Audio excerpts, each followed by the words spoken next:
All right. So good morning once again. Good morning, Doc. Welcome to session 3 of HOMT 611, Event Management. And today we'll be treating the event planning process. Now last week, in our last session, we discussed the process of generating ideas as well as creating and designing events. And we ended at the point where you come up with the event concept and you create an event proposal. So today we are going to look at the process of planning the event. Once the proposal has been prepared and has gone through, and we have the go ahead to start putting together the logistics to make sure that the event comes off. So as usual, there are a number of learning outcomes that we hope to achieve by the end of this session. And the first one is to be able to understand the meaning of project management. We're trying to understand the meaning of project management because in this session, we are conceptualizing an event as a kind of project that the event professional has to undertake. And hence, we need to be able to have a good meaning of project management to be able to apply its techniques to the event management process. We will also be able to understand the staging of the event project lifecycle, as well as discuss an overview of the preparation activities that may take place prior to hosting an event. And then we'll finally be able to discuss event program planning and execution components. So these are the outcomes we hope to achieve by the end of the session. So by way of introduction, we want to be able to familiarize ourselves with what project management is. So here we are saying that project management is the use of accepted standards and practices that will help groups with multiple stakeholders work collaboratively to achieve business goals. So in essence, we are saying that project management is all about how people come together in different capacities with different stakes and intents, and then try to create and achieve certain goals, making sure that they do so in line with accepted standards and practices. And that's basically what project management is about. Now, Bertalanffy, 1951, used the human body as a metaphor to try and explain what project management entails. And he suggests that this kind of management, being the collaborative working among different stakeholders and using all these accepted standards and practices, requires data, as well as a carefully planned process of managing resources, and then the orchestration of various sub-activities to ensure that whatever is being done collaboratively is done in a manner that will help to effectively and efficiently achieve business goals. So in essence, that is what project management entails. Now, why are we applying project management to events or events management? This we are saying because project management as a process has become necessary when a number of parameters need to be realized. And with events, we know that when you're organizing an event, there are several parameters that you set out with, which we learned from the creating and design process. We have different success factors that we have outlined. We have different logistics that are involved. We have different stakeholders that are involved. So once all these parameters come together, there are certain things that we have to realize by the end of the project. And similar to project management, events have these characteristics. First one being that the project is complex. Events are complex to host. Like I mentioned a few seconds ago, there are so many moving parts of an event. So there is the different stakeholders that we talked about, the logistics aspects, the success factors, the financing aspects, and all the different sub-activities that have to be performed to make the event a success, which have different moving parts that the event manager always have to keep a tab on to ensure that everything is going well. And that in essence makes it complex, hence the need for project management techniques. Also, events, similar to projects, always occur in a dynamic environment. the event environment is ever changing. From when the event is conceptualized to the process leading up to the event, being the planning and the preparation, to even the day of the event, everything in the environment within these different phases that I have talked about is dynamic. Anything can change at any time. And at any point in time, there are different variables that are at play. Hence, the event professional needs to keep, again, tabs on all these different dynamics that are taking place in the environment to ensure that the event comes off without a hitch, and hence the need for the application of project management techniques. Also, much like projects, events are subject to tight constraints because events usually occur within a specific time period. At the same time, too, events are occurring within a limited budget.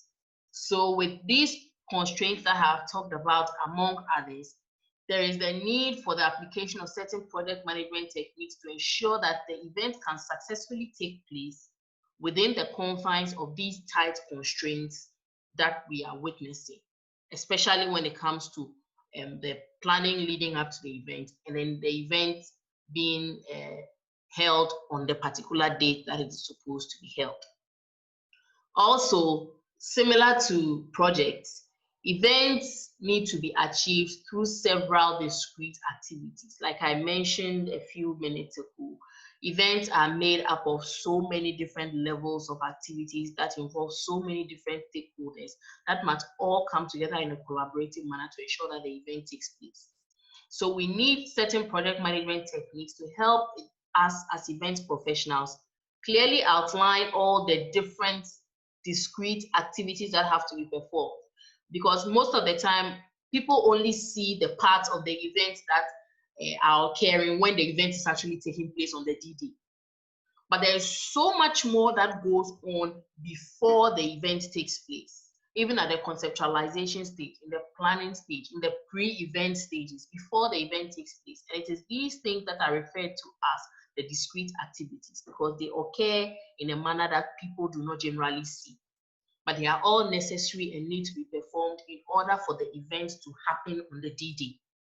So it is important that project management techniques are applied in event management to ensure that all the discrete activities that need to happen for the event to take place can be achieved.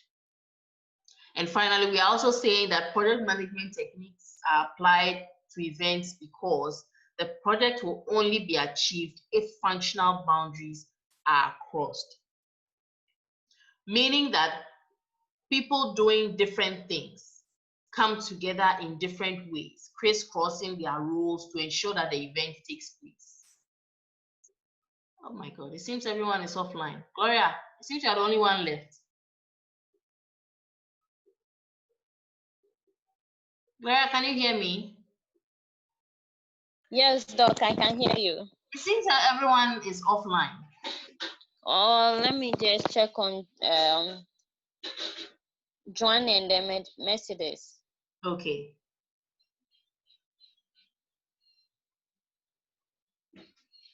Okay. So, hello everyone. Welcome once again to session 3 of HOMT 611 Event Management. And today we'll be treating the event planning process. Now, like I said earlier, in our last session, we talked about the idea generation, creating and designing of events, which led us to the final stages, which involved coming up with an event concept and creating an event proposal. Now, once the event proposal has been created and you have been given the nod, it is now time to plan the event, and hence the need for us to go through the event planning process. Now, the event planning process, we are going to liken throughout this session to the project management process. And in that vein, we are going to be treating events like projects. So as usual, there are a number of learning outcomes we have to achieve by the end of the session. And that include 1, understand the meaning of project management. 2, understand the staging of the event project lifecycle. 3, discuss an overview of the preparation activities that may take place prior to an event. And then 4, discuss event program planning and execution components. So let's get right into it. Now, we'll start with an introduction to project management. And this is because, like I said, throughout this session, we will be likening the event to a kind of project. Because in some veins, events and projects share certain similarities that enable us to use some of the tools and techniques that are used in project management to be able to effectively and efficiently manage events. But before we do that, we need to understand generally what project management is about. So here we are saying that project management is the use of accepted standards and practices that help groups with multiple stakeholders work collaboratively to achieve business goals. So according to Bertalanffy 1951, he likens the nature of project management using the human body as a metaphor. And he says that management requires data and a carefully planned process of managing resources, as well as the orchestration of sub-activities, which is much like how the human body functions. So when it comes to project management, in as much as stakeholders are working collaboratively, they need data to make this collaboration efficient. They also need a carefully planned process of managing resources, once again, in order to help the process be executed in an efficient and effective manner. And also, there's the need for the orchestration of several sub-activities and the effective management of these sub-activities to ensure that the project is able to be executed without a hitch. Hence, the need for project management when it comes to events management. Now, why are we applying project management to events management? It is because, like I said earlier, projects in some ways share similarities with events, which help us to apply the techniques that are used in project management to managing events. And these include the following. First of all, the project is complex, much like events. So many moving parts come together in order to ensure that an event comes off without a hitch. So it is very important for us to understand the complexity of events and how we can use the tools of project management to help us break down these complexities to efficiently manage events to take place successfully. Also, we are saying that projects occur in a dynamic environment, much like events. So an event takes place when there are multiple things happening at the same time, including different stakeholders who are performing their roles, audiences, suppliers, vendors, all these people are involved. Also within the dynamic environment, we are working with issues of time. We are working with issues of venue. We are working with issues of seasons and space. So many things that are happening at the same time. And within the dynamic environment, we can even talk about micro and macro level environmental factors, like political and legal and regulatory factors, socio-cultural factors. All of these things influence how the event is organized and how it takes off. So we are saying that given that projects are also the same way, occurring within this dynamic environment, we will be able to apply the tools for project management to event management to help us manage the dynamism of this environment within which the event is taking place to ensure that we can successfully plan and organize it. Also, much like projects, events take place within tight constraints. Two major tight constraints we can talk about when it comes to event management is time and finances. Every event is usually organized within a specific time period or to take place on a particular date. At the same time, too, every event is organized within certain financial and budgetary constraints. So we need to be able to ensure that we plan in such a way that we can work within these time and budgetary constraints to ensure that we can keep every stakeholder happy and still organize an event that is worthy of the cause. So we need these project management tools and techniques to help us manage, to organize the event within these tight constraints. Also, projects will be achieved through several discrete activities. Much like events, projects usually are seen in the final stages by audiences when a lot of work has gone on in the background to ensure that they take place. Similar to events, events are usually what we see on the D-Day. But before the D-Day, leading up to the event, there has been a lot of planning that has gone on, a lot of conceptualizing that has gone on before the event took place. And these levels and stages that are not seen are what is referred to as the discrete activities. So discrete activities like the planning, the conceptualization, the decision-making, the execution of contracts, the call for proposal, all these things are discrete activities that take place in the periphery. And therefore, we need to be able to effectively manage these activities, because the fact that people don't see them does not reduce their level of importance. In fact, without these discrete activities, the event may never even happen at all.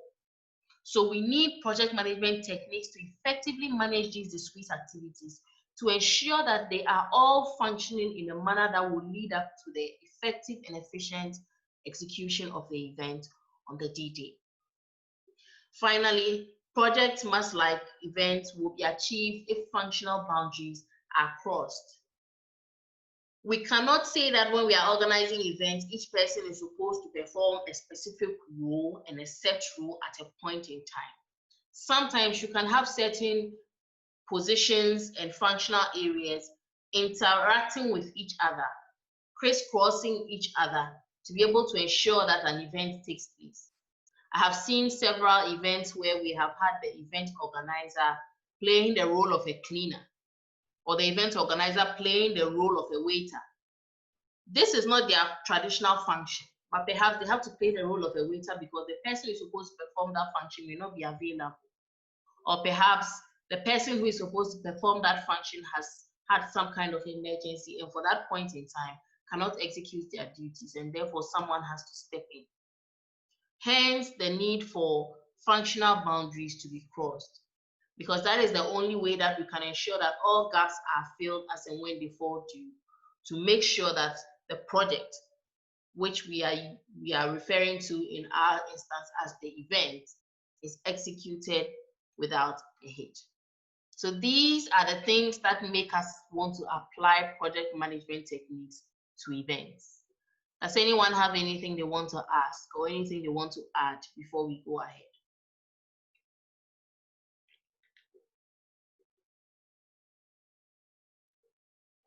Are we all okay? Yes, Doc. Okay. So, like I Hello. have, yes, Mercedes. Yes, for the tight constraints, Yes. we mentioned time and then finance. These are the major two, but can there be other constraints? Yes, there can be. Okay. There can be. All right. Okay. It can be, yes. Like for instance, it could be that perhaps I can give a typical example of some people who in the United States at a certain point in time, gay marriages were illegal, right? And then they became legal. Mm-hmm. And then at some time, when the new president was elected, some states began to repeal the legalization. So they made it illegal again. Mm-hmm. So some people were in a crunch that, okay, before the law is changed back, let's quickly get married before they change the law. So that is a constraint, but it is what? A regulatory constraint. Good. Yeah. So there can be other constraints to events. Sure. Okay. All right. Thank you. You're welcome. Please, is there anything else? Or we can go ahead. All right. So like I mentioned, the event is seen as a project because of the considerable similarities between the management of projects and events. Both of them are unique in nature. Every project is unique, cannot be compared to any other. And then both of them have time-limited operations that have to be completed within a set period of time. So many of the techniques like we have identified, which are developed in the management of large-scale building, logistical or public projects, can be easily used to manage many kinds of events to ensure that they come off successfully. So now that we have understood the nature of the event as a project, let's look at the event life cycle phases. So there are 5 phases of the event life cycle. The first stage is initiating, and the second stage is planning. Now, the first 2 stages are discrete phases, in that people usually don't see these phases when they are taking place. So we do not see when they are initiating the process of getting the event going. And then we do not see the process of planning. Much of the process of planning is done discreetly. However, when we come to stages 3 to 5, which involve executing the event, controlling the event, and closing the event, they usually happen in the open. And everyone gets to see and experience what goes on in these 3 phases. However, like we can see from the diagram, the last 3 phases, being executing, controlling, and closing, sometimes overlap with each other, because you can have controlling activities taking place at the time that the event is being executed. And at the same time, while the event is being executed, there can be some closing activities taking place. So in as much as the initiating and planning stages are discrete, the last 3 stages, being executing, controlling, and closing, are often done in the open and may overlap with each other. And we will throw more light on this in the subsequent slides with the rest of our discussion. So let's first talk about the initiating phase. Now, it's in the initiating phase that you determine the purpose of the event. And let me add that it's in the initiating phase that the issues of creating and designing the event come into play.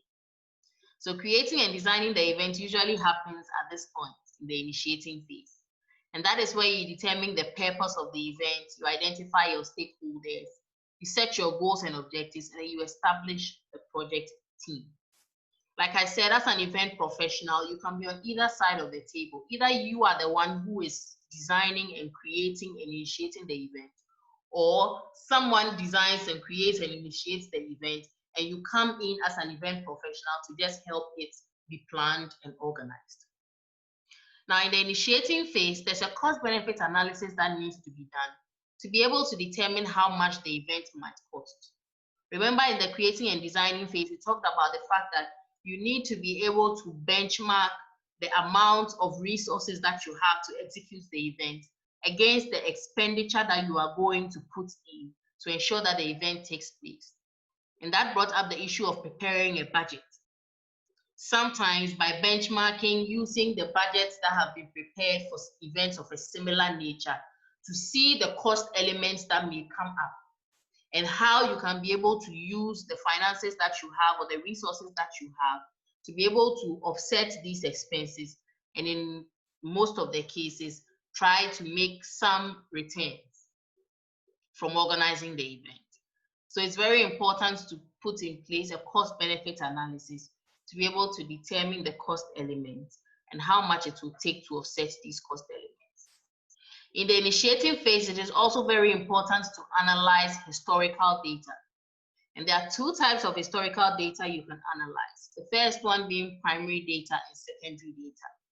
Now, primary data may not always be available, especially because the primary data pertains directly to the event that you are currently being asked to organize. It may be that the event is being organized for the first time. So there's no way that you will find any information that has been organized, that has been put together about the event. But there's always the possibility of getting secondary data on the event, even if not on the same event, on similar events that have been organized that have certain semblances in terms of cost elements and nature and style that can help you to be able to come up with a better plan for the current event that you are organizing. So by the time you are able to get all these secondary and primary data to give you an idea of the nature of the event and the nature of similar events of its kind that have been organized, you can be able to get information that will guide you to develop your specific goals and objectives for the event that is at hand. And once you are able to develop your goals and objectives, you can complete what we call the project charter, which we will delve deeper into very soon, which includes a project scope. And then you can go ahead and prepare a request for proposals to be able to send out to invite event vendors and suppliers to submit proposals to help you in achieving different aspects or sub-activities within the event. So what is the project charter? The project charter is a critical piece in your project decision-making, which in this case is the event, which legally authorizes the beginning of the project. Now, the project charter is a very formal document. It is not very long, but it is very formal. And in order to signal and authorize the beginning of a project, must have the signatures of the core team members on the project team appended to the project charter. And that is how you know that the project has been okayed to proceed. And therefore, when they have signed off on the project charter, which states a number of things, including the scope of the event, the goals and objectives, the team members, some of the sub-activities, the description, as well as the finances and time constraints that you have to work in, you can go ahead and now send out your request for proposals. Hence, we are saying the project charter sets the tone for RFP disbursement, or RFP stands for request for proposals.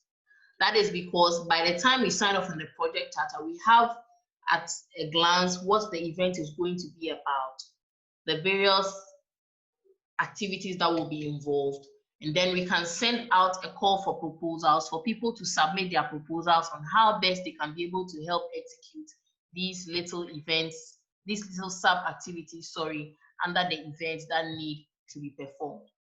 So the event professional can either come in at an independent level as the planner who is selected through the request for proposal to become part of the planning team. Or, like I said earlier, the event professional may be the one who is initiating the whole event and therefore will be involved even prior to the sending out or disbursement of the request for proposals. So the project charter contains the following information.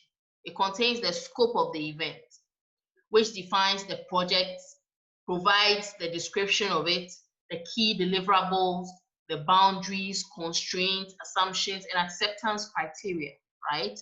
It also makes the business case for the event, because like we learned in the previous lecture when we were discussing creating and designing events, not every event may be looking for monetary outcomes, but there may be other outcomes that the event may be set to achieve.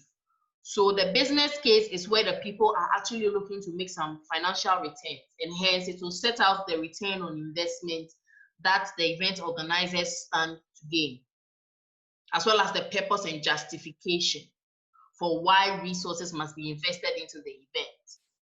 The project charter also contains measurable project objectives and success criteria, because like we said, the success factors are important for you to be able to know whether or not the event was a success and was able to achieve what it set out to achieve.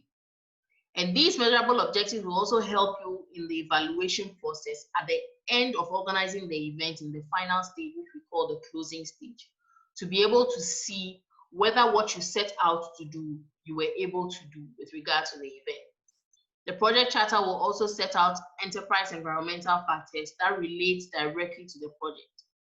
And these will be used to guide the development of the contracts and the selection of the vendors and suppliers who will be supplying different services as part of the event execution process. So these are some of the things that the project charter will include. It also goes ahead to include a description of the project's assets and resources. Like I said, the project charter, once it is signed off, will tell the event professional the amount of resources that they have to work with, and will enable them to create a proper budget to work within those resources. It will also provide a summary of financial management information where there are rough estimates of how much they are willing to spend on what major sub-activity. The project charter will also identify the major stakeholders. Remember, in our previous session, we learned about the stakeholder review and the fact that you had to be able to identify the various stakeholders with regards to the event and the stakes that they have in the event in order to know how to handle them and relate with them with regard to the planning and execution of the event. The project charter will also require finally the signature of the major decision makers in the project team to indicate approval for the project. Because until they have signed off on the specifications that have been given, particularly the financial management information, the assets and resources, the business case, the objectives and success criteria, as well as the scope of the event, which includes key deliverables and boundaries, you cannot be able to proceed with the event because you will not be sure whether what you are doing has been approved by the vendor, by the client, sorry, or the commissioning team or commissioning individual as to how the event should be organized. So that is the nature of the project charter. So let's look at some examples of project charters. This one is a general one that gives at a glance the nature of an event and what will go into it. Please, can we all see the project charter? Yes, please. Okay, so this is a template of it. And we can see that, like I said, they are asking for general information as well as project scope. And here we can see things like the name of the project initiator. We can see the executive sponsor, right? So here at the end of this project charter, we are expecting to see the signature of the executive sponsor, right? Because he's one of the key people who should approve the project charter before we can go ahead and start planning the event. We also have here the business owner and their information, which here is indicated as optional. However, the executive sponsor's information is required, as well as the project manager's information, which is required. In this case, the project manager is the event professional.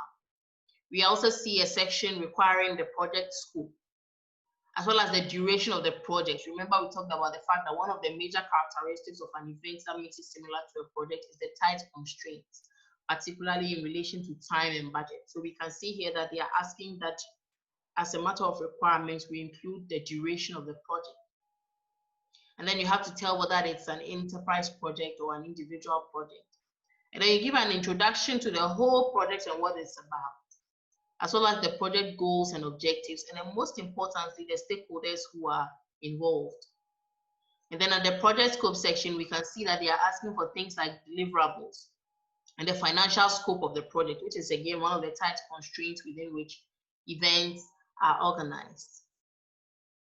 And then they add finally a clear statement of what the project will not include. And this is very important to help guide the expectations of the team members or the project commissioner, so that they do not expect from the event professional or the event organizer what is outside the purview of the events that they have been commissioned to organize. This is another example of a project charter, but of a different nature. Now, I have to emphasize here that different organizations develop different kinds of project charters to be able to suit their purposes. So we can see a various number of project charters that cover different issues depending on what is of importance to the organization. So we can see that for the first project charter, they cover a number of issues with only 2 main sections. However, here we can see that this project charter has 6 sections. And they have a section that was not covered in the previous charter, which includes potential issues and risks that may come up. Because perhaps in the view of the organizer or the commissioner, issues and risks are a key factor that they would like to consider. And they also include performance metrics, which are ways by which we can evaluate the outcome of the project, like we saw in the components of the project charter. They also have a section capturing the scope of the project, the benefits of the project, as well as things like the project manager, the project start and end date, which captures the duration of the project, the purpose of the project. Then they have the budget/resources section to show how much budget or resources have been allocated to the execution of the project. And then finally, they have approved date and an approving body, where they need the signature and the date of whoever it was that approved for the project to take off. Again, an example of a project charter which also has a different design but captures most of the major issues that we have talked about. Again, they are also looking at the opportunity, objectives, the constraints and goals, the deliverables, including milestones, right? And then they have a list of stakeholders and core team members, right? As well as the sponsor, and then a date for the sponsor's approval, because like I said, they are the ones going to foot the bill.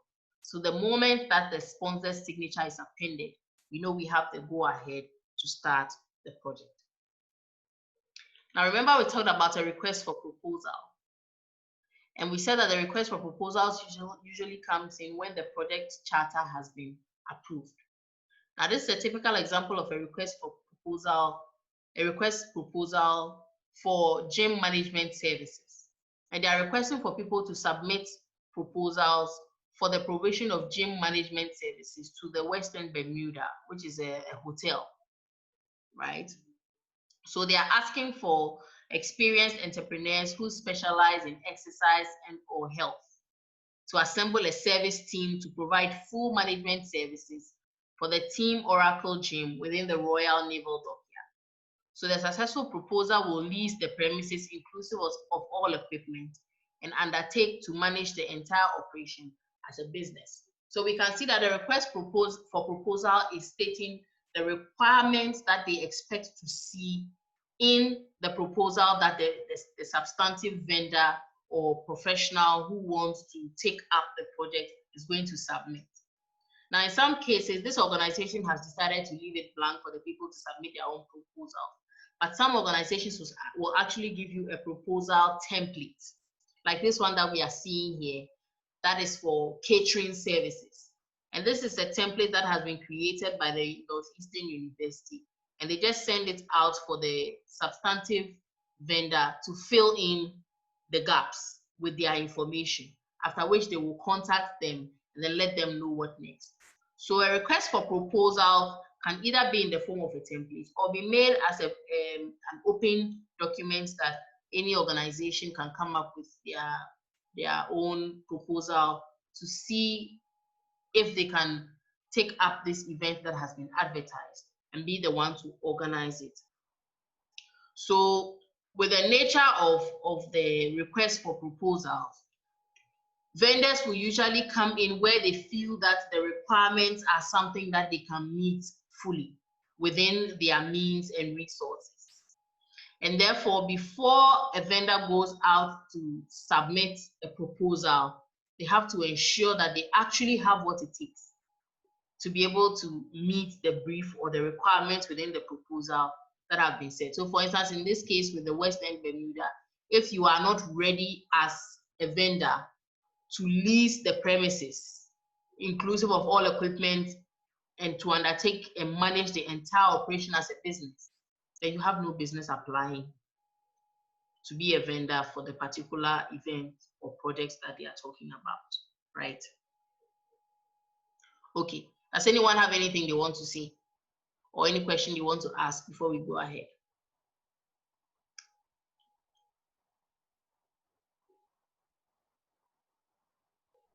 Is everyone okay?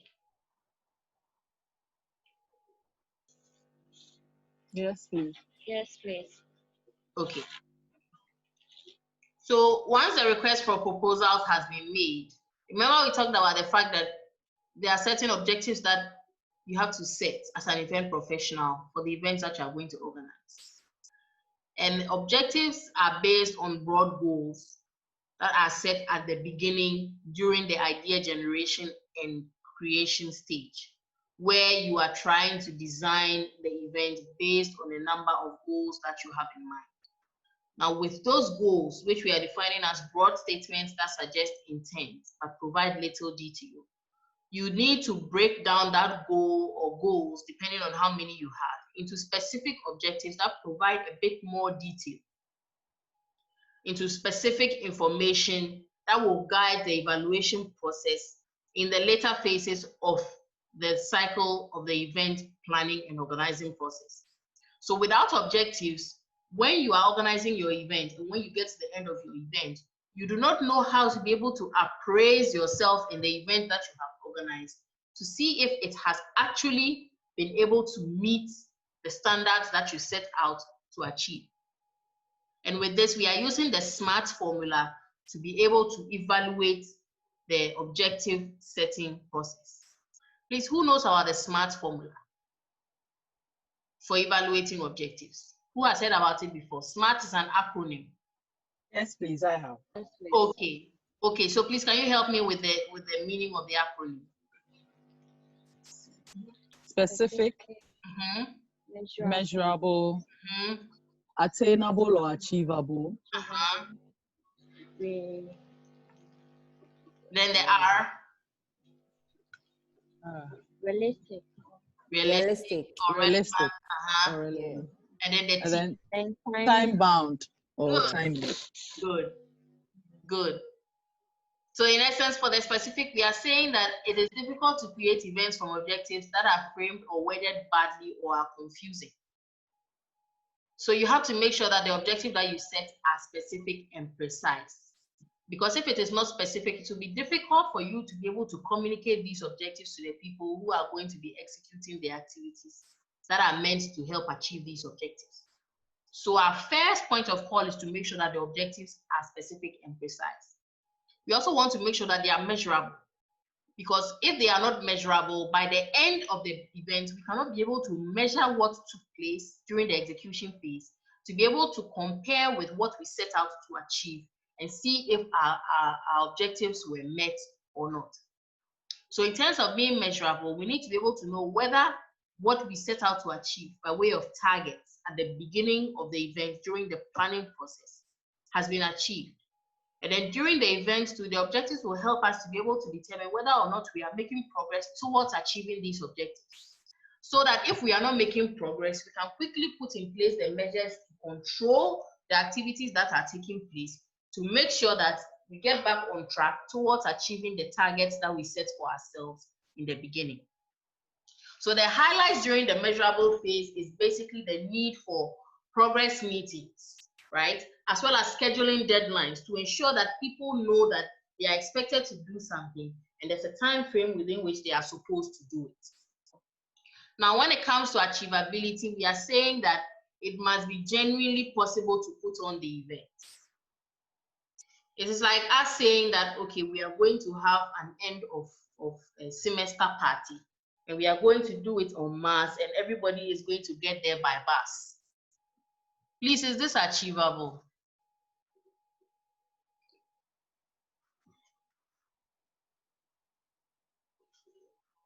Please, is this achievable? Please, can you repeat it again? Okay, so I said with regards to achievability, it's like we are saying that we are going to have an end of semester party and we are going to do it en masse and everybody is going to get there by bus. Please, is this achievable? Not at all. No, please. Please, why is it not achievable? No, it's not.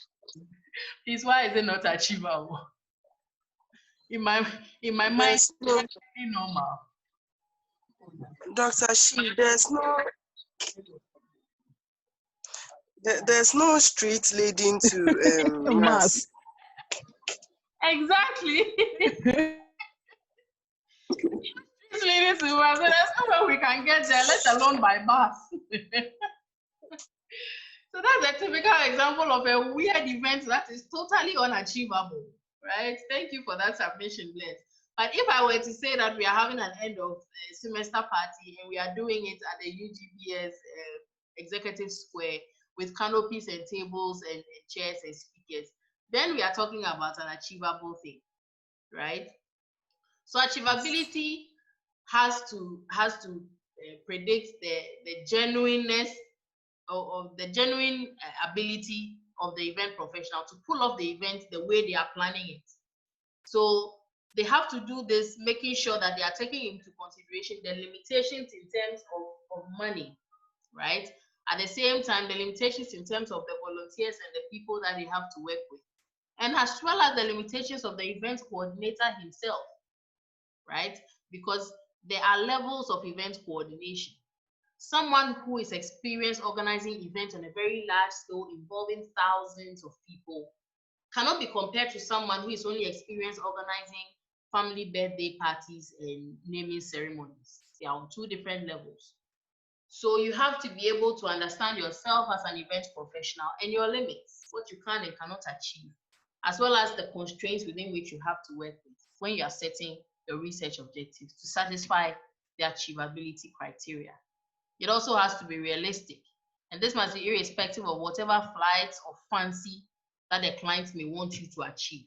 I mean, doing an end of semester party on Mars, we are going to get there by bus, it's largely unrealistic, because it is just something that is in my fantasy as an event professional, but realistically, it cannot be pulled off, because like our sister said, there are no roads leading to Mars, right? Also, in setting our objectives, we need to make sure we set them in a timely manner. We know that events always take place within a specific time period or duration. So we need to consider what can be done within the time that is available to us. And in the same vein, be able to set specific deadlines to ensure that people will work within the time constraints that you have created, to be able to achieve the measurable results that you have set, to ensure that the event comes off without a hitch. Because unless you are able to set deadlines, people will generally work like they have forever. And this will create a natural tendency for time scales to slip. So it is very important for us to be able to make sure that the objectives that are set have a time constraint, so that they can be able to make sure that by the time the event falls due, everyone will be ready to do what they have to do to make sure that it comes off successfully. So that is it for measuring event objectives, which brings us to the end of the first phase of the event lifecycle process. Now, the second phase is known as the planning phase. But before we go ahead, does anyone have something they would like to say? Or any question they want to ask?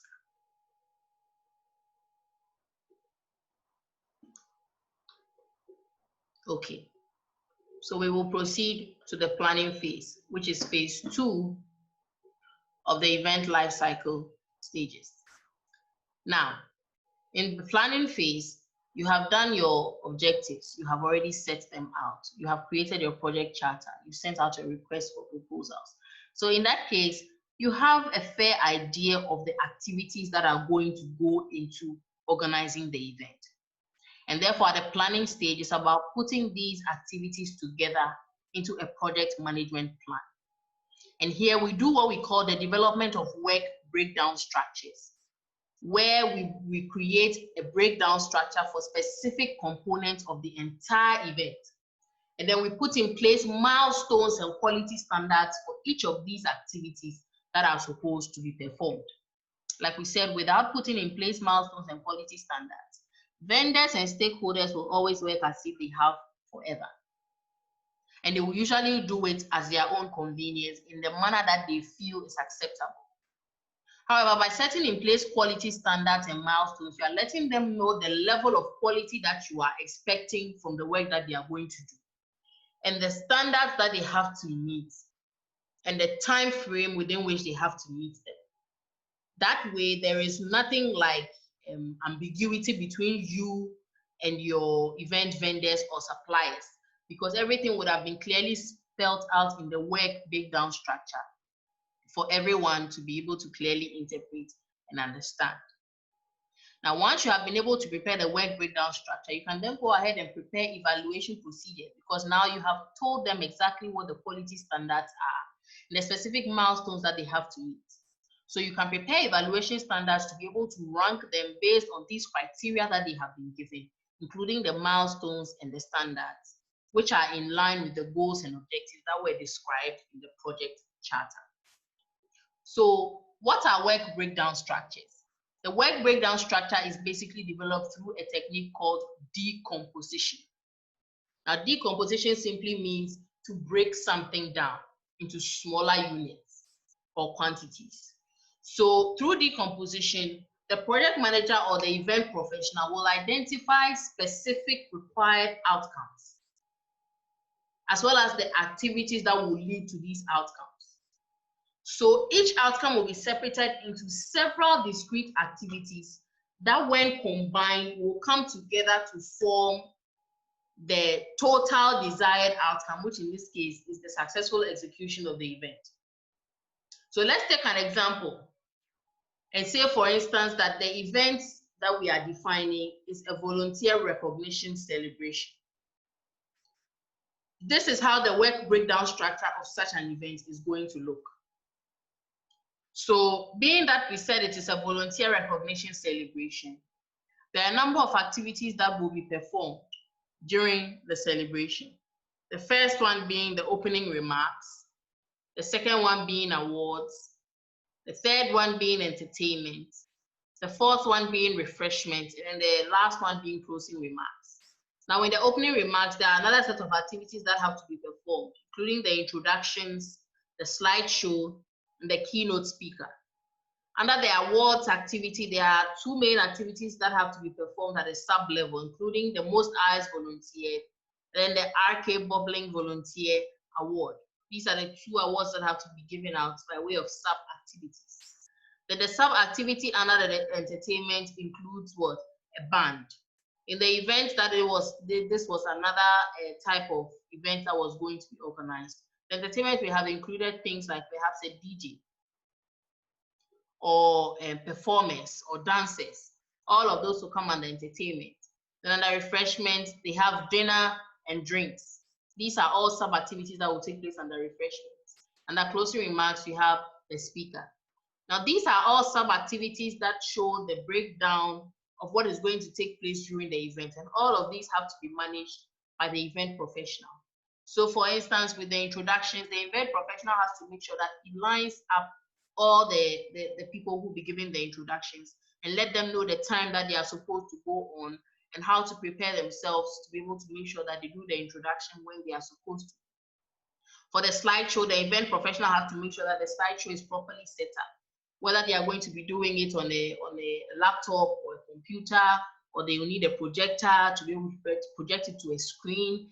All this has to be done and pre-arranged before the D-Day to ensure that when it's time to show the slideshow, you just have to click a button and the slideshow will take.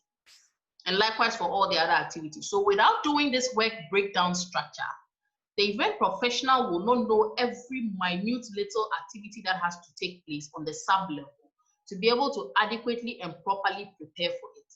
So the work breakdown structure is a very important structure that has to be built, right? Now, this doesn't stop here. This is just a 3-level work breakdown structure. Work breakdown structures can go into multiple levels depending on how you are organizing the event. So for instance, this is a work breakdown structure for a wedding marquee. Now, assuming we were talking about the wedding being an event, like the way we have the volunteer recognition celebration, the event itself will have a lot of sub-activities, including some of the activities we have here, of which the wedding marquee will only be one of the subs, perhaps under refreshments, because maybe the marquee is where they would set up the dinner and the drinks. So perhaps under refreshments, we'll have the wedding marquee, including dinner and drinks. However, to be able to make sure that things are done appropriately, that sub has also been divided into other sub-activities, including, for instance, venue finding, because you need to find a place to set up the wedding marquee. And the event professional has gone further to include that in the venue finding, we need to be able to first of all do a short list of all the venues that are available, as well as visit the venues that are shortlisted to be able to choose an appropriate one. Now, another sub-activity under wedding marquee is construction, which involves constructing the marquee. And that construction involves other sub-activities, including getting external covers, the frame, the internal canvas, and then the ground sheets. At the same time, too, under the wedding marquee, there's another activity that is called interior fitting, where they have to break down into other sub-activities, including curtaining, lighting, and then if you want to add more, you can add table setup, chair setup, pyrotechnics in the event that they are using any of these flares and stuff within the place, right? And then under the wedding marquee, there's another activity called inspection. So this is a breakdown of a breakdown within a breakdown, right? Which makes us see the importance of the work breakdown structure, because there are certain things that can be negligible, especially given the complex nature of events. Too many things are happening at the same time and they are crisscrossing and intertwining with each other, such that without this work breakdown structure, it is very easy for you to forget something or overlook something. And then remember it at a time where it is too late to be able to ensure that that activity is performed. For instance, with this wedding marquee situation, finding a venue for the sighting of the marquee is a very critical activity, such that it's not something you can do last minute leading up to the event, because venues have to be booked days, weeks, sometimes months in advance, especially when you want a good venue that will be befitting of your event. So the work breakdown structure is very important for you to be able to know all the activities that have to be performed. Now, another project management tool that we can use besides the work breakdown structure to break down the different activities and then the timelines within which they have to be performed is what we call the Gantt chart. And I think a number of you have heard about the Gantt chart. It's a means of visually depicting event task sequences. And there are a lot of software that can help you to be able to achieve this objective. It is the easiest and most applicable kind of chart that event professionals can adopt from project management. And it shows you the various tasks that have to be done. And it does so in a time sequence manner, right from the start of the event, which is the initiation, to the D-Day.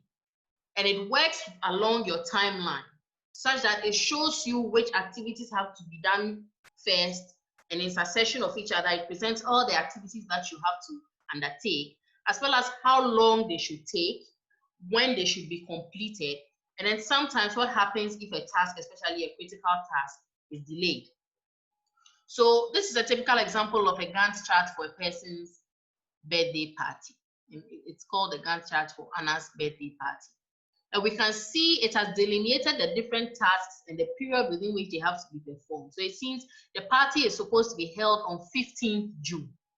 So it works backwards from when the party planning was initiated, which in this case, from the Gantt chart, we can see is 1st May. However, actual activities relating to the execution will start in June. So in June, they started with marking out the sites where they will hold the event. And then the marquee was delivered June 9th. Look at the timeline between when the marquee is delivered to when the party takes place. There's a whole 5-6 days in between, emphasizing the importance of such a task within the organization of that particular project. And it includes everything from the construction work on the marquee, which also takes quite a period, about 2 days, fixing the outer canvas, fixing the ground sheets, fixing the inner canvas, fitting electricity and lights, fitting curtains and effects, delivering furniture, laying out furniture, decorating the marquee, bringing in the caterers. All of these activities have been outlined and set out, right? All in succession leading up to the event taking place on the D-Day. And it is marked all the way up until the time that the party starts, which is at 7 p.m. So this is like the work breakdown structure with more detail and more sequence in a more organized manner, telling us every single breakdown of activities that have to be done leading up to the D-Day where the event is going to take place. This is another example of a Gantt chart, this time for a wedding. And you can see this one is a bit more detailed. Like I said, there's several software that you can use to prepare, and this particular software that they use is Gantt Pro. And you can see they outline everything from when the photographer arrives to when the florist arrives, when the alcohol arrives, when the limo arrives to take them to the church, the ceremony, when the guests arrive, right? Even when people dance, the first dance, disco for everyone, where everyone joins, the cutting of the cake, the bouquet toss, all the way leading up to fireworks. And you can see that this one has even gone into more detail to give you the specific time that every single thing is supposed to happen. And this is between the 19th and the 22nd of April. So between a 3-day span, right? And you can see even the time to the last minute. So 1:06, 2:06, 3:06, 4:06, all the way to 11:06 when the fireworks are supposed to take place, right? So these are ways by which in the planning of the event, you can be able to spell out the specific activities that have to be performed, the milestones that have to be reached to perform these activities, and the quality standards that you expect. At this point, does anyone have anything they want to ask or see? Or a question that they want to ask? Anything they need clarification on before we go ahead? Joanne? Madam. Yes, dear. Please speak up. Oh, no, please, I don't have any question. Oh, okay. Your microphone was on, so I thought you had a question you wanted to ask. Oh no. Okay, so you are fine with That's that so far? yes. Yes. Okay, awesome, awesome. All right, so we have talked about the work breakdown structure and the tools that can help us do that, including the Gantt chart. Now, the next thing in the planning phase that we need to take cognizance of is the stakeholder profile. Now, this is very important because if you do not know who your client is, you cannot be able to adequately satisfy them. And remember, in our previous lecture, we learned about the stakeholder review and the mapping that we created using the 2x2 matrix to be able to break down the stakeholders and what they require from us and how we should treat them. So it is very important for you to break down your stakeholders at this point when you are planning, because when you break down who they are, the level of influence that they have, you can be able to know how to seek their input in the planning process so that you can be able to make sure that whatever you are planning is in line with what they are looking for, to avoid stepping on their toes and making them unhappy. Now, aside reviewing your stakeholders too, you need to go back and review proposals and select vendors. Because when you are selecting vendors, you can't just go for the first person that sent in a proposal. You need to look through each and every proposal and what each vendor is offering. In fact, that is why I insisted that we have to go through the exercise of creating an event proposal. And luckily for you, I provided a template for you to help you think through your thoughts. Now, in reviewing proposals, we look at a number of things, including the description of the event, the kind of activities that the professional wants to put into the event, depending on the service that they are offering, right? The kind of finances that they are requesting for to be able to execute what they want to execute. And all these will help you to be able to evaluate, depending on your budgetary constraints, depending on the vision that you have for your event, who is and who is not good enough to come on board to help organize the event. So once you are able to review the proposals and select the vendors that you want, which in the instance that you are not the only person working on the project, but you have other project team members and project managers, you have to do together as a team to review these proposals and select the vendors. And once you have been able to select these vendors collaboratively, you can now negotiate contracts with each of them to make sure that they are bound legally to execute whatever task that you have given them to execute. But one important part of organizing an event in the planning phase is pre-event research. And this helps you to be able to address certain issues in the planning phase, like your stakeholder profile. Because by conducting pre-event research on your stakeholders, it gives you valuable information on their brand. One very important stakeholder that you have is the one who commissioned the event, and they are also known as the client. So you need to be able to do research to obtain valuable information on the client, their likes and dislikes. You also need to review the event history of the client. How many events has the client commissioned in the past that are similar to the one that they have commissioned you to organize? Or how many other events have they commissioned event professionals to organize, which may not necessarily be similar to yours? And what risks have there been in the past in organizing their events, which will also help you to be able to plan and foresee some of the possible risks that will come up with organizing your event. So you need to ask yourself, in organizing their previous events, how have their previous events been organized? What themes have they looked at? Remember in our last lecture, we looked at the different themes that can be used for different events. What locations have their events been organized? If you get a client who is used to organizing their events in prestigious and posh locations like Kempinski and Fiesta Royale, you can't go and suggest Army Officers Mess as a location for them to organize their events. It will not work. If they are known for having very prestigious and expensive decor at their events, you can't just go and do some basic draping and say that you are done. You need to include everything from lighting to chandeliers to cascading flowers and all those things to make sure that it meets their standard of decor. At the same time, too, in reviewing previous events that have been organized on behalf of that client, you can look at the objectives of the past event and let it guide you in fashioning the objectives of this current event you are organizing for them. You also need to look into the post-event analysis that they had for the previous events to be able to guide you as to what to do and what not to do when it comes to the events that you are organizing for them. You can also look at past key performance indicators. What has the client previously required of other events professionals who have worked for them in the past? It will give you a good indication of the criteria that they will be judging you by.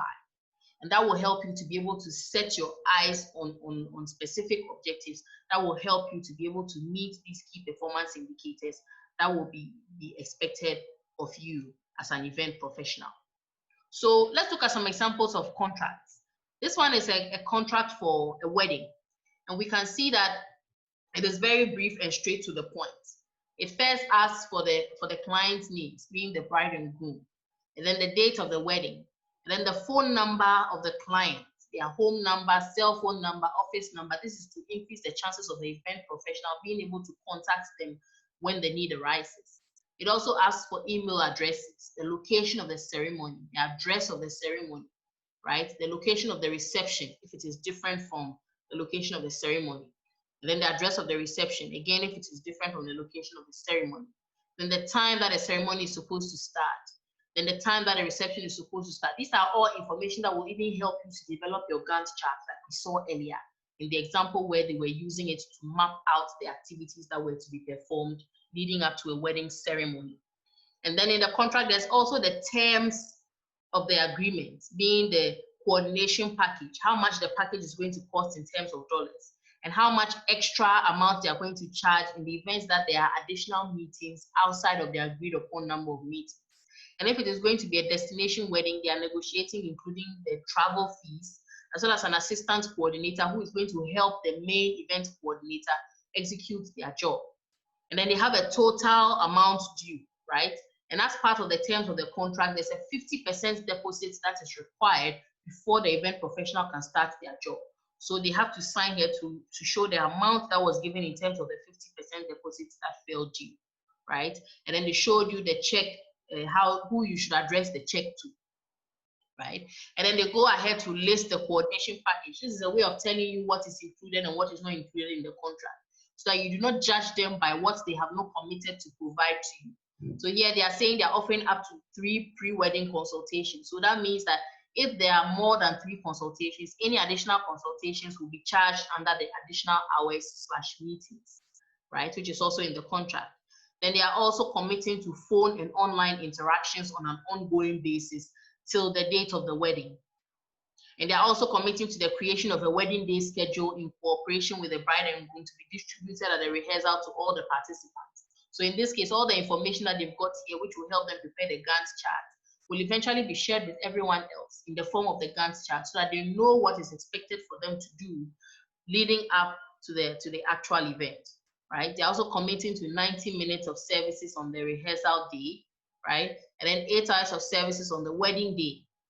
They're also committing to access to planning templates and tip sheets for negotiating contracts with vendors upon request. So they are asking that they will not negotiate with your vendors on your behalf, but they will give you contracts and templates to help you negotiate with your vendors and get them all to sign contracts, right? And then they'll also provide the contact of wedding vendors as specifically requested by the client. So it's not part of their package that they have to provide vendors for you compulsorily. But if you request as part of the package, they are mandated to give you a list of vendors to support you with your event. So you can realize that it's a very short contract, but it's entailing a lot of information that is crucial to the successful execution of the event, which in this case is a wedding. We can see a similar contract, but this time it is not with an event coordinator or organizer, but it is with one of the vendors. So this time it is a food truck vendor. And here, like we can see from the screen, the contract is supposed to be completed by the vendor, and it captures almost all the essential information about the vendor, as well as what the vendor is committed to offer per the contract. So we can see everything from their phone number, full legal name, their email address, right? And then their the owner, right? And then their license permit number, which is very important in this context because they are dealing with a food vendor. And therefore, they have to be licensed to ensure that they're going to be feeding whoever is going to be eating at the event wholesome food. In this case, this contract is for a food vendor that is attending a food truck festival. So they are asking for all these things, and they are also asking for them to provide the information in terms of the address of the owner, which there's a space for, because in case the vendor shows up and the vendor is not the same as the owner, they have to be able to contact the owner. And then they are saying that as part of the agreement between the owners of the festival and the vendor, they are committing to do this. And they have spelled it out clearly by saying here that wherever they mention you, it means the vendor. And when they say we, us, and our, it means the owner, manager, and their agent of the track festival. So here they are committing to be present at the festival. They will provide them with a space for which to sell their goods from their truck. They will get all required permits and licenses to sell at the place. They will provide food, merchandise, and sales staff, and no beverages will be sold from food trucks. So they are only committing to let the food trucks sell food. They shouldn't sell any beverages. And they are asking them to follow their rules and instructions, and included but not limited to the attached terms and conditions. So this is the cover letter for the contract, but there are also attached terms and conditions that they must follow, among other things. So we can see that contracts can go into extreme detail, and at the same time too, they can be very short but have a lot of detail written between the lines. But what we can all appreciate from this is that the contract must cover the main aspects of activities, what is expected from the vendor and the one who is commissioning the vendor, and then the limits of the contract, what the contract covers and what it does not cover, which are very important for legal reasons in case there's a falling out and there's the need for any of the parties to seek legal redress. So that is it for the planning phase. Does anyone have anything they want to ask with regard to the planning phase before we move on?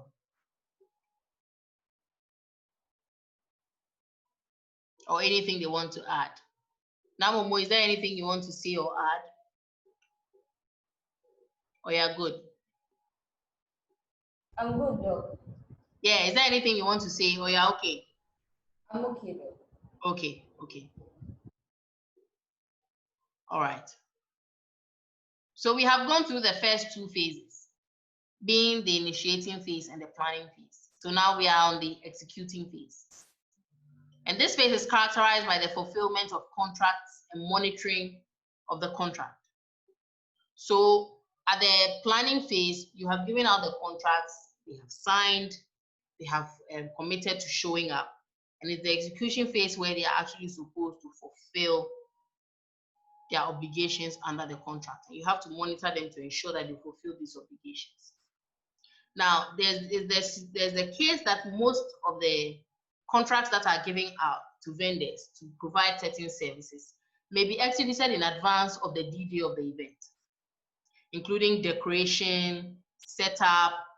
So there's the need for you to appreciate the overlapping nature of some of the phases and the activities involved in the phases.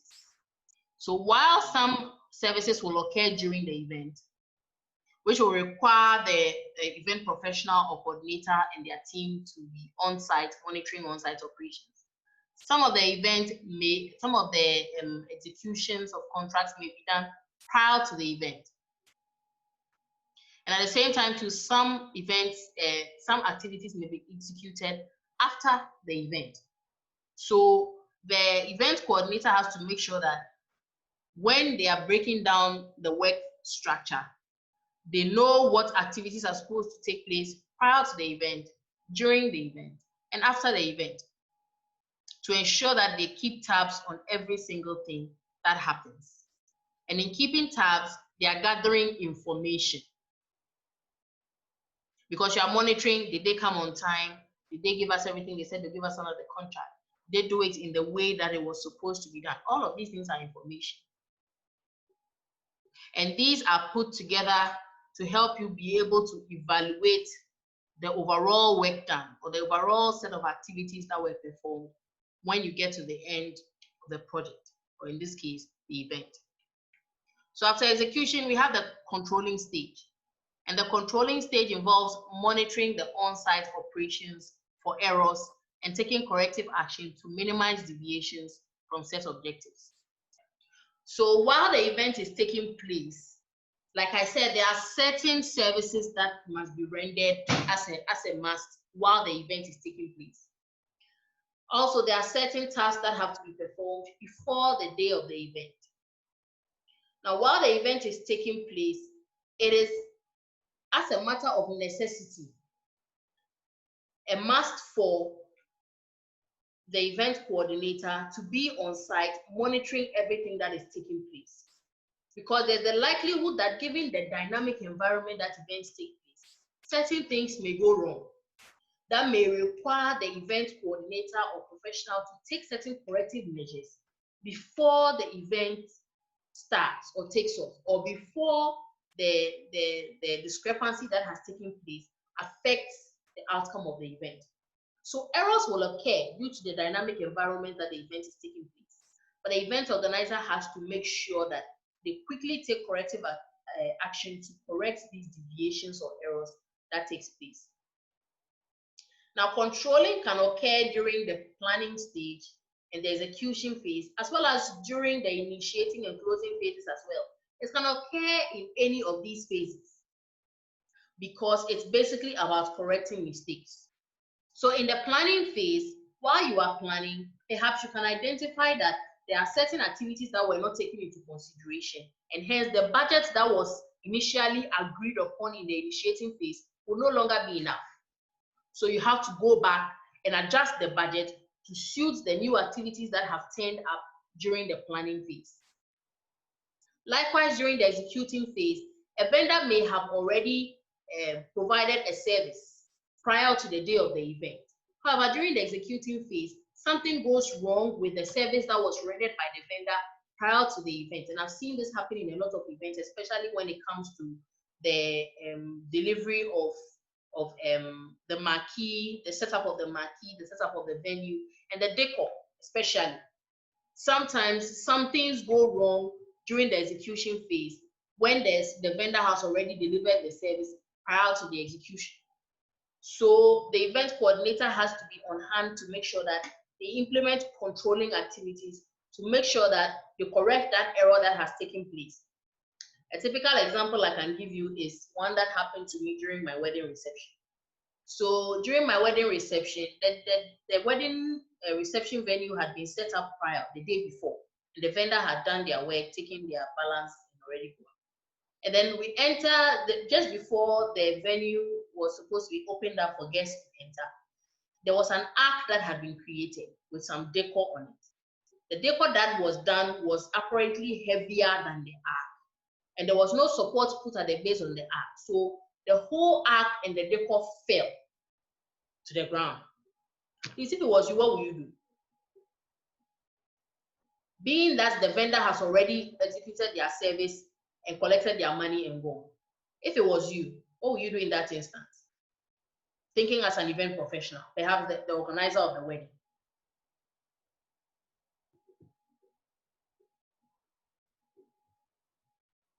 Joanne, what would you have done if it was you?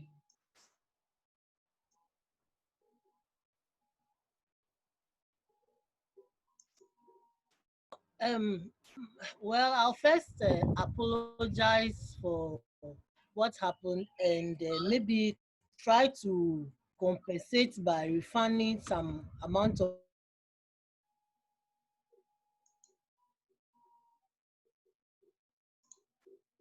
money to the client. Yeah, that's a good approach. But what if you do not have money to refund back? Because here is the case, perhaps you have paid all the vendors, and maybe any money you have left on you, you are supposed to use to pay the rest of them. So you are not in a position to give money back to anybody. How will you handle that?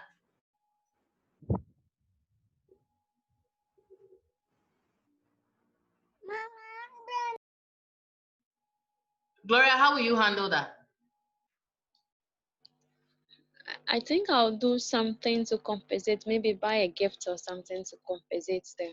Okay, but at that point in time, the reception will be destroyed. The whole ark is on the floor. So it's not about compensation after the event with a gift. Mercedes, do you mind coming in here? Okay, so I don't know how the the way the thing is done, but I'm sure you could get some people to assist and then find a way of at least letting it stand for some time. Exactly. Then maybe after you, since it's at the entrance, Yeah. when you guys go in, after that, you can quickly maybe dismantle it or something so that it doesn't even hurt anybody. Good. Good. Because at this point, it's about salvaging the event. Yeah. So you can't say you are waiting to do compensation. The people may not even care about the compensation. Like, what happens? Our guests are coming in. And that was exactly what happened, actually. They found people, pulled it up temporarily. Then afterwards, they took the whole thing down. Yeah. So that will not hurt anyone else. So part of being an event professional is being able to think on your feet. Because you have to do that's why the controlling stage is so important and can come up at any point, either during your planning or during the execution or during the initiation or closing phases. You need to be able to think on your feet to be able to solve the problem so that the event does not suffer. So I think this gives us a fair idea of the level of importance that the controlling stage carries. Yes, Mercedes, please speak up. Yes, so with this example that you've just given, yes, I think it's, when you look at it, I think for every stage, maybe it will be advisable or, to jot down some risks that may occur during some of these stages. Because I'm sure something like this, I mean, if you have thought about it, that, okay, what if this thing had you just said something, if you had thought about it. But so that was why in the planning stages we were talking about doing your pre-event research. To see if there are possible risks. Maybe in the previous event something similar happened. It can give you an idea. That's a very good observation, Mercedes. And I'm even, please speak up. And I'm even thinking that even if you've organized an event before and something like that hasn't occurred before, I mean, like you are saying, since we are events professionals, I think we can think along those lines that in everything that we do, risks, there are certain things that can happen without, there's nobody's intention. It's not going to be done intentionally.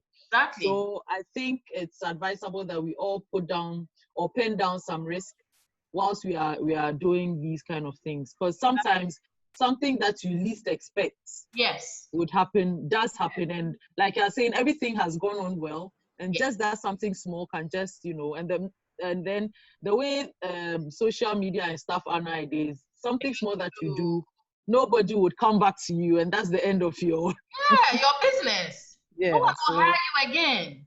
Yeah. So I think it's very good if we put down these risks. Yeah. Thank you for that submission. And Madam. Yes, John, please go ahead. Madam. Yes, looking at it, why should they set the place down and leave? Because I think that at least they should have one of their workers around. You can't just set the place a day before, then nobody is around. It goes back to the terms of the contract. Yes, yes. I was about to say, contract for them to stay. So perhaps is it the right thing? No. It depends, because perhaps if they stay during the event, it will come with an extra cost. Yes, some do come at an extra cost. We're not ready to pay that extra cost. That's why we talked about the contract and being able to negotiate the contract. So as an event professional, you are smart enough to know that things can go wrong. So sign a contract with them such that you want them to stay, even after they have done the setup.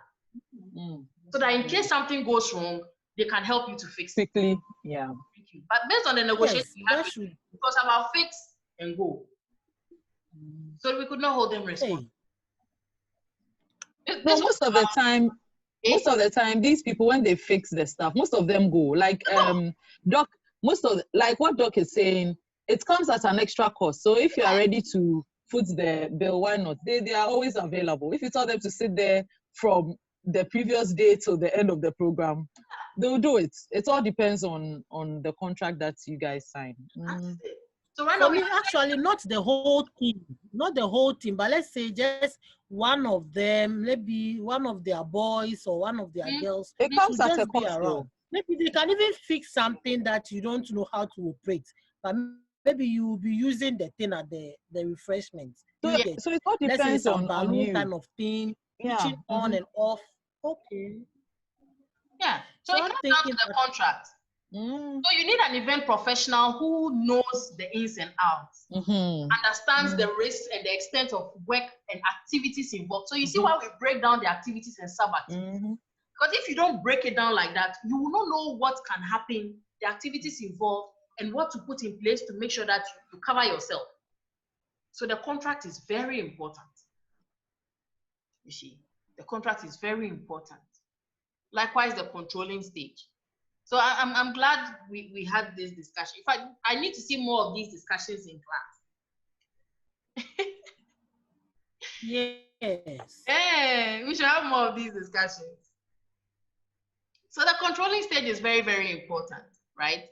And it is through this controlling that, like Mercedes has identified and Joanne and our sisters have said, that we gather data and information. So this information becomes the foundation for controlling not just this event, but future events. Because then you have information of what could possibly go wrong. And it will help you to be able to measure the outcomes of this event as well as subsequent events that you will hold in the future. You see, but without the data, your control measures could be too lax or too strict. For instance, the event coordinator who was working on our reception perhaps did not have information about controlling measures from previous events. So their control measures for this particular event was lax, such that they did not even think about something like decor falling down. So that is one angle of not being able to control for this event and perhaps subsequent events, because you will not know the possibilities in terms of errors that may occur and what you can do about them.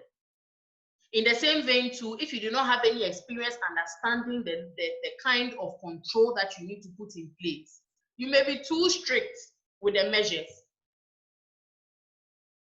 And therefore, something that may even amount to a successful event, you'll be so hard on yourself that you say that, oh no, this event was a failure. Yeah. So, madam. Yes. Assuming what fell was something that is breakable, who pays for it? Okay, please, can I come in? Go ahead, yes. Yes, so for this particular one, so Doc will not pay for it. Okay. Especially, but some of these things, it comes based on the contract. Exactly. Because there are some contracts that they'll say that anything that gets destroyed or whatever on the premise of your function or event, you would have to bear the cost. Exactly. But this one, they didn't fix it well. But they will say that, they would also say that by the time they were leaving there, the event coordinator checked and it was okay. Everything was okay. So how sure are they that you are telling them the truth? Exactly. Hey. So it's what's in the contract that you sign. It's like when plates for a wedding reception. All the plates that you break, all the glasses that you break, you pay for them.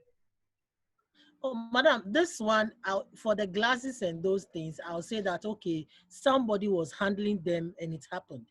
But this is something that you have hanged in the air or wherever they place it, and you didn't fix well, and the thing fell. Yeah. So, like Mercedes said, they can say before they left, it was up. They can say before they left, everything was up, everything was fine. Hey. So between when they left, what happened? And it also depends on the contract that you sign. If in the contract they are responsible for any damage, tell you, Joanne, they'll make sure that there's no damage. Okay. So you have to make sure that your contracts are ironclad. Yeah, straight to the point. You are protected on all fronts because events are not cheap. Imagine if this thing that fell was a chandelier. And these days they use chandeliers in wedding receptions a lot. Especially the ones they do in the marquee. So it would have been very expensive. And you end up incurring costs that you did not even budget for. Madam, is there any group that controls this event planners? That's the thing. There's no association for event planners in Ghana. Madam, we should have something like that. So everybody wakes up and they are organizing events. Yes, and the kind of pressure they put on the clients. Exactly. As long as they have a phone numbers of some vendors, and some people too, they are not event planners, but they know everybody. So, for instance, you go and hire them as a caterer. She knows someone who does marquee. She knows someone who rents chairs and tables. She knows someone who does decor. Then she'll ask you, oh, if you don't have anybody, I can recommend my friends. Then she'll just call all of them and they'll come together. There's no association for event professionals in Ghana. If they form one right now, yes, madam, please let's try and form one so that one they have to help clients. Yes, to minimize costs in these things. Maybe you can be having the money and all every other thing, but your budget should not exceed something like this. Exactly. Maybe the highest should have ranks. Let's say a small wedding should cost this much. A medium or a gold class wedding should cost this. A diamond class wedding should cost that. They should try and put these things together. One, it will help the client, and also it will also help the event managers. Okay, so that nobody comes to cheat you. Oh, I just want something very, very, very small, small. But we should put and nobody also comes. Perhaps we'll call it event planning standards or something like that. Yes. So we can put standards for weddings, standards for funerals, standards for corporate events, things like that. Yes. It's a very good thing. It's a very good side because currently there's no association that manages this. It's unfortunate. Yeah. Because seriously, some people have the money, but they need to be guided as to how to use it. Yes. You get it. And some also don't have it. They need to be teach how to live within their means. Yeah. Something like that. Like a teacher, two teachers getting married, you should not be thinking of using over 20,000 plus for your wedding. Do you get it? So maybe we should think of something like that. Yeah, I believe so too. You and your sisters. Yes, now we'll come in. Yeah. I also wanted to just say something little. Yeah. Go ahead. So, in relation to the association thingy that Joanna was talking about, I've also realized that in Ghana, some of those top event vendors, I've gone to like several weddings where like the high like named event organizers on Instagram, event plan, yes, they handled it, and I was like, this thing hasn't been nicely coordinated. Like exactly the guest list, people were scattered everywhere. People and most of the time, all they are interested in is decor. So I'm like, are you an event planner or a decor? Decorators. Yes, a lot of them are interested, and they're not looking at how the music is going to go, how the reception is going, how the MC is going. They are not coordinating those other factors at all. But by the time you finish this course, you would have gone through the planning of every aspect of the event. The site, in fact, we've gone through creating and designing. We're going to site planning. We're going to marketing the event. So you are having you are the professional. That's why we call them event professionals. Who are not event professionals? They're the creators. Yeah, seriously. That's true.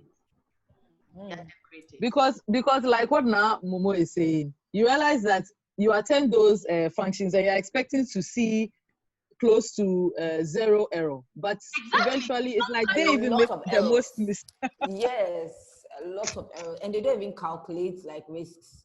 No, at all. They don't. They don't at all. I all. realize that most of them are in for the money. Yes. They charge exorbitant fees, eh? Yes, exorbitant. And like Doctor is saying, they just bring on their vendors. Yes. So, my friend does floral arrangement. You come. Yes. This one does draping. Oh, you come.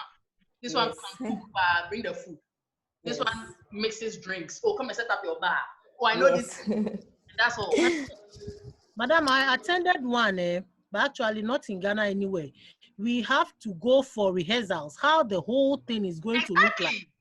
Yeah. So I was with one of my cousin in Kenya. I said she said we are going for wedding, the wedding rehearsals and the refreshment rehearsals. I said, what do you mean by all those things? She said yes.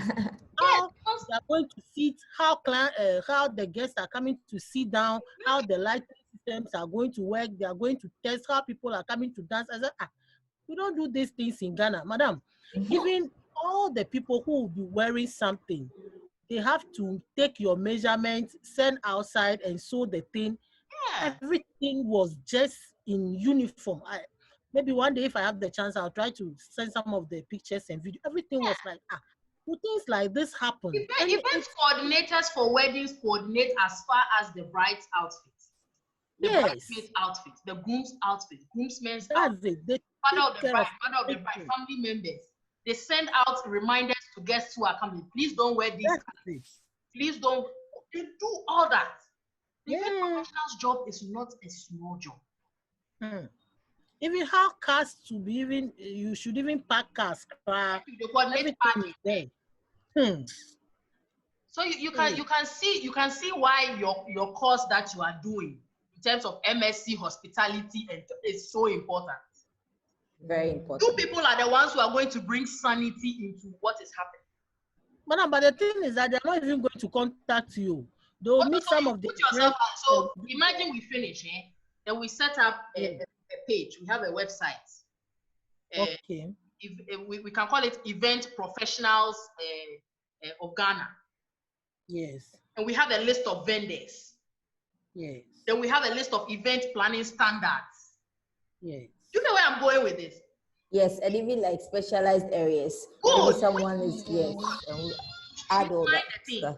And they'll follow suit because now you people have certification backing what you are doing. Exactly. Yeah. Yes. If you say these are certified event professionals with MSCs, then we know who we are talking about. Not these SS leavers who are good at decoration and they are creative and they say they are event. Doc, please, I wanted to ask something. Please go ahead. So, looking at what you've given us so far, I was just imagining how the exam is going to be like. I don't know, but I was just thinking that all the things you've given us, they are very, very important, but I don't see how one is going to learn them off the top of their heads without, like you said, guideline. That's okay. If I plan an event, I take So for instance, in an exam, I can ask you to discuss the stages in the event planning life cycle. So then that's that was. I've been helping a few friends of mine plan some small events unprofessionally. I was just looking at one of the slides you put up there. I was like, if I had these things, it would have been so easy for me. Like life would have been better, you know. Yes, now I have them. But then I was just also thinking that, so in exam, what if I'm asked to do, like we are saying, discuss that? Yeah. I can't like have the outline in my mind. Oh, you can't. Chew and pour. Oh, no, it's not chew and pour. You need to know the stages and then understand what goes into each stage. Okay. So before exams, usually students will meet and do group discussion. But this semester, actually, there's no sit-down written exam. Okay. So you will be graded based on the assignments I give you and then a final take-home exam. Oh, okay. That's why I gave you one assignment the last time. I'll give you another assignment and then you do a final take-home exam. And that's what you will be graded. Okay. There'll be no written exam this because of COVID. Okay. Thank you very much. You're welcome now. So please, are we okay now? Should I continue? Madam. Yes, Joanne. Joanne, I can hear you. Oh, no, you were asking if you could continue, and I said yes. Okay. Madam, sorry for saying madam. You know, I've always been taught by madam. So this I totally understand. Meeting doctors, so sometimes. I totally understand, please. It's all the same thing, Abby. So I'm okay, Joanne. Thank you. Thank you, madam. Okay, so we've gone through the initiating phase, the planning phase, executing phase, and controlling phase. Now we are in the final phase, which is the closing stage. And here we are saying that the event has taken place. You did all the planning. we had our objectives set. Now we can sit back and look at the event in perspective after it has taken place. With all the information that we gathered, we are going to now analyze the information and try and do an evaluation and see if the objectives that we set out with in the beginning of the event, we have been able to achieve them.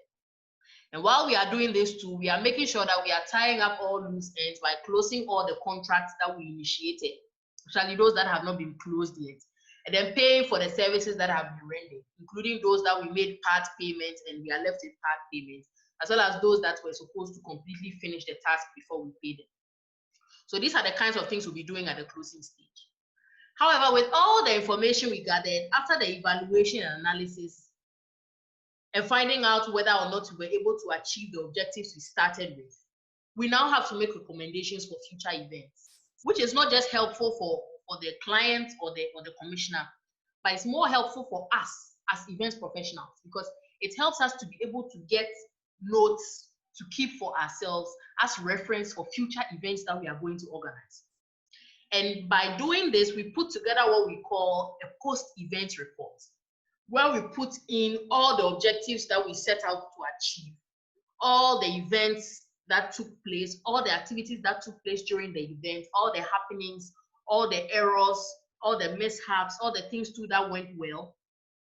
And then we put it in the report, giving our recommendations, and then things that we hope to improve upon in future events, all together into this post-event report that we have prepared. And once we prepare it, we need to circulate it to the key stakeholders, including the client who commissioned the event, the sponsors of the event, being those who paid for the event, and other stakeholders who may not necessarily have paid for the event, but also had a role to play. And they are featured in the report so that they can also learn from it and work on it in subsequent events that they will be a part of. And then we'll also have to keep a copy for ourselves as the event professional, so that we will be able to know how to handle ourselves in future events based on the lessons that we have learned from the events that we just organized, which has been chronicled in this post-event report. And once all that is done, we then do the polite thing of sending out thank you notes. And here I know it is not done in Ghana whatsoever.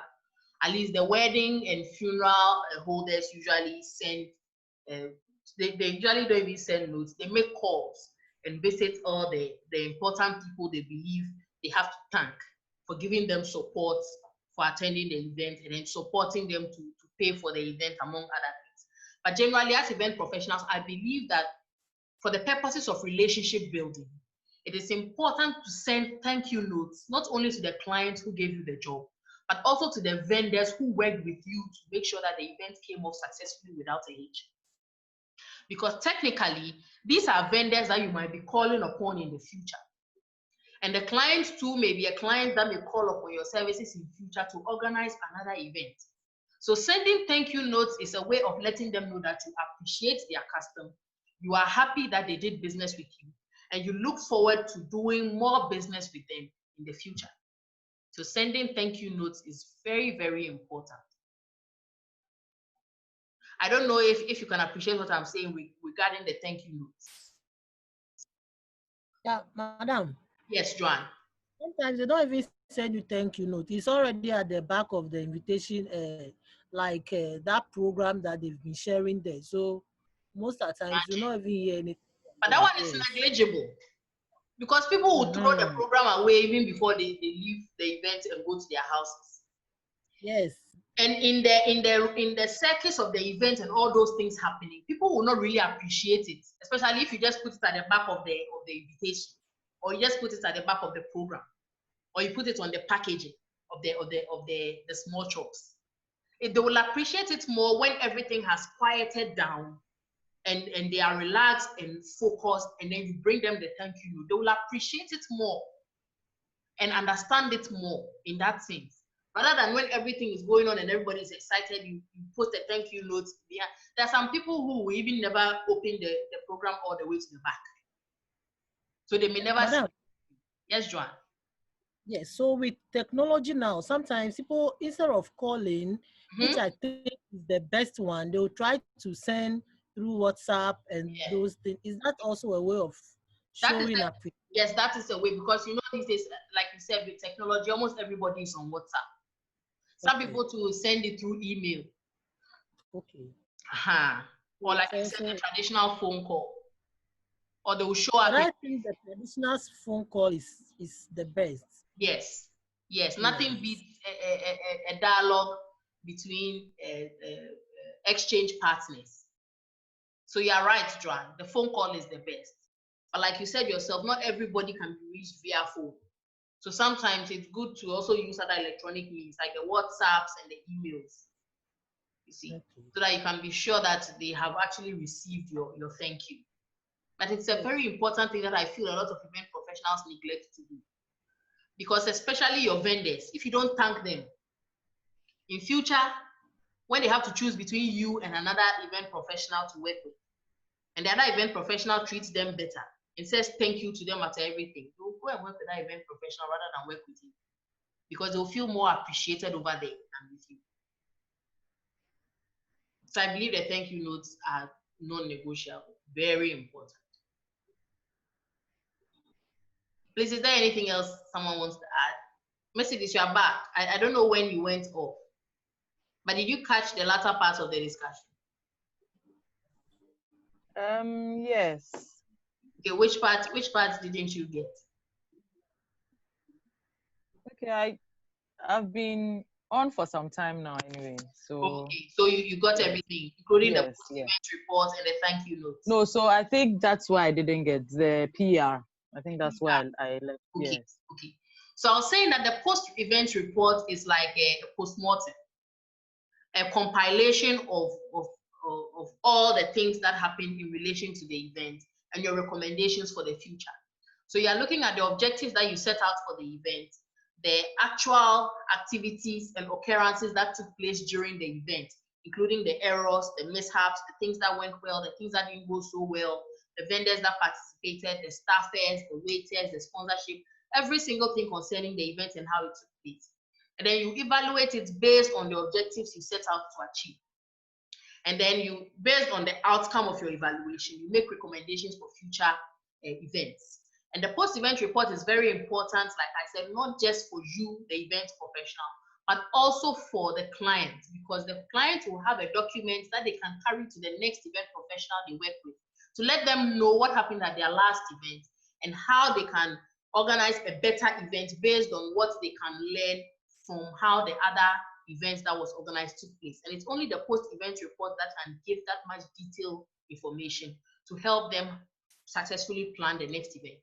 And you too, as an event professional, you kind of have a guidebook, which will be a reference point for you to use to gain information on how to organize future events, so that the mistakes that you perpetrated in the previous event, you will not carry forward to other events. And it will also be some form of catalog for you to add to your portfolio, to let people know the kinds of events that you have organized and how well the events took place, to serve as a resume for you, to get people to hire you to organize subsequent events. And then finally, thank you notes are very, very important. In Ghana here, I've almost never seen an event professional who has, or let me say planner, since we don't have a lot of them around, who has actually sent out thank you notes to their vendors to thank them for working with them on a particular project.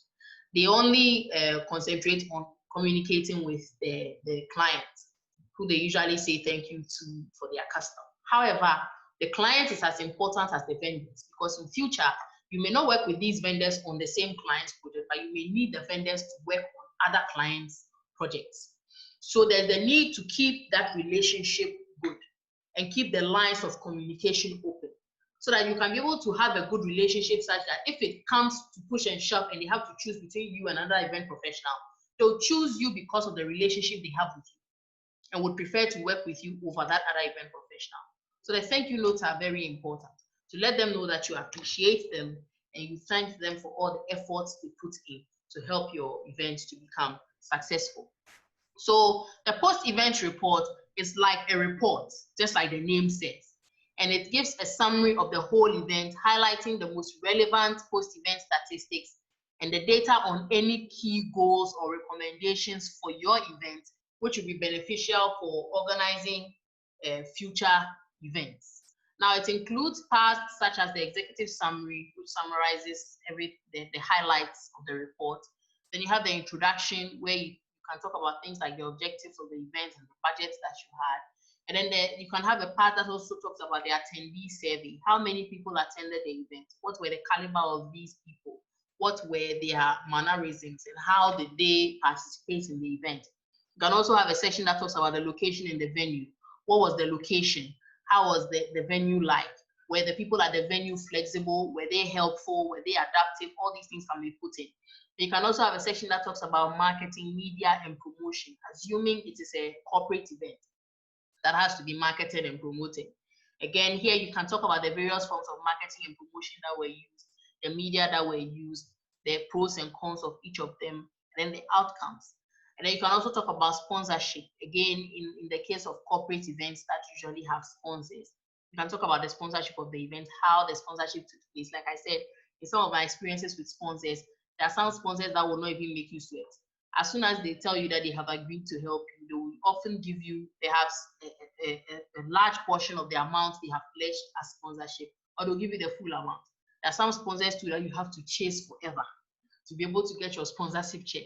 And sometimes if you don't take it, you may have to pre-finance some things just to make sure that the event comes off, and then later go and chase the sponsor for the rest of the money. Sometimes the sponsor may not even give you money and say that, okay, I know of this example where our institution went for sponsorship from a bank, and they did not give us the money out until the end of the event. And when we went back to them to tell them they didn't give us the money, they said that, oh, since the event has ended, they'll put it into an investment portfolio in the name of the business. I said, wow, look. Meanwhile, we needed the money to organize the event. So all these things are going to your sponsorship section to serve as a reference point for future event organizers to understand how to handle sponsors and the sponsorship packages that they promise. You can also have a section talking about staffing, the staff that you use for the event. Perhaps you use the particular staffing agency and they were not so helpful or professional, so you may not want to use them again. All these things have to go into the staffing. And then the conclusion and recommendations, you can generally give your views about the event, how you think it came off, and then your recommendations for how to make things better in the future. So these are some of the things that can be contained in the post-event report.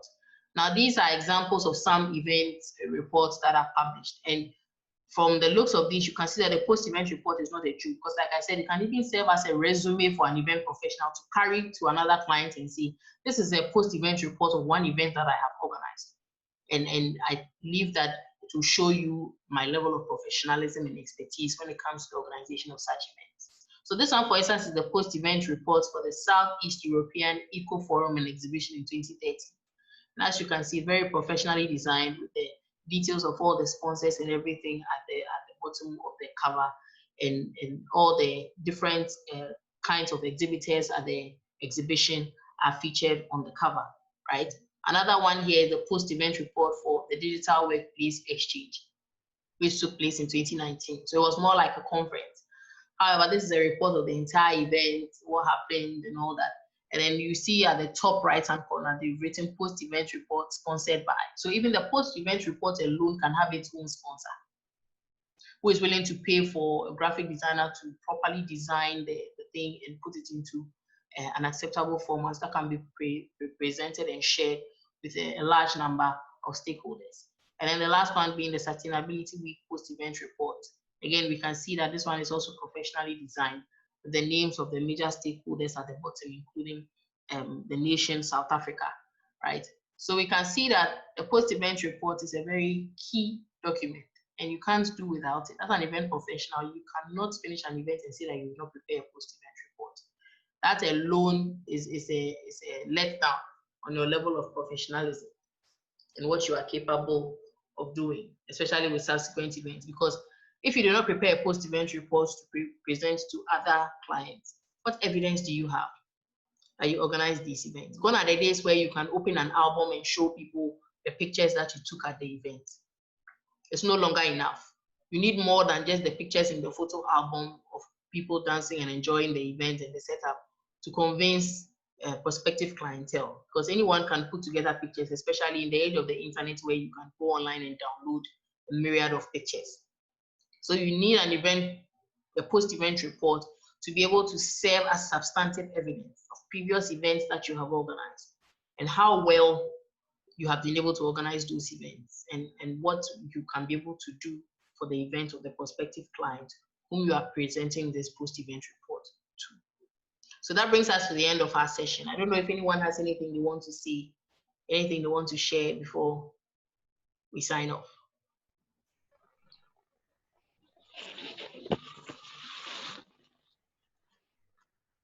Gloria?